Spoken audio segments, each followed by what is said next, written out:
Hi, my name is Jody Cooper. Today I will be reading from 1 Samuel chapter 23. Saul chases David. David was told, "The Philistines are now attacking Keilah and looting the threshing floors." David asked the Lord, "Should I go and fight the Philistines?" "Go," the Lord answered, "fight the Philistines and save Keilah." But David's men said to him, "Look how frightened we are here in Judah. It'll be worse if we go to Keilah against Philistine forces." So David asked the Lord again, and the Lord reaffirmed, "Yes, go to Keilah, because I will hand the Philistines over to you." Then David and his soldiers went to Keilah and fought the Philistines, driving off their cattle and defeating them decisively. And that's how David saved the residents of Keilah.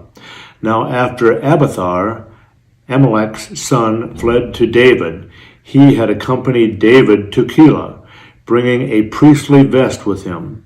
When Saul was told that David had gone to Keilah, he said, "God has handed him over to me now because he has trapped himself by entering a town with gates and bars." So Saul called up all his troops for war to go to Keilah and attack David and his soldiers. When David learned that Saul was planning to harm him, he told the priest Abiathar, "Bring the priestly vest now." Then David said, "Lord God of Israel, I, your servant, have heard that Saul plans on coming to Keilah and will destroy the town because of me. Lord God of Israel, will Saul come down as your servant has heard? Please tell your servant." "Yes, he will come down," the Lord answered. Next David asked, "Will the citizens of Keilah hand me and my soldiers over to Saul?" "Yes, they will hand you over," the Lord replied.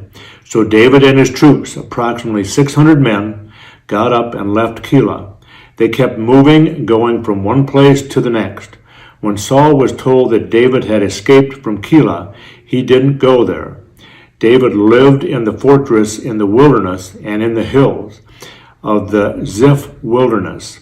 Saul searched for him constantly, but God did not hand David over to Saul.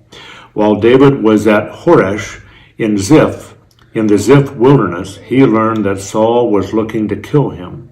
Saul's son Jonathan came to David at Horesh and encouraged him with God. Jonathan said to him, "Don't be afraid. My father Saul's hand won't touch you. You will be king over Israel, and I will be your second in command. Even my father Saul knows this." Then the two of them made a covenant before the Lord. David stayed at Horesh, but Jonathan went back home. Some Ziphites came to Saul at Gibeah. "David is hiding among us in the fortresses at Horesh in the hills of Hachilah, south of Jeshimon," they said. "So whenever you want to come down, your majesty, do it. Leave it to us to hand him over to the king." "The Lord bless you because you have shown this kindness to me," Saul said. "Go now and get everything ready. Find out everything you can, where he stays, where he goes, and who has seen him. I am told he is very shrewd. Find out every hiding place he uses there, and come back to me when you know for certain. I will then go with you. If David is in the area, I will hunt him down among any of Judah's clans." So they got up and left for Ziph ahead of Saul. Meanwhile, David and his soldiers were in the Maon wilderness, in the desert plain south of Jeshimon.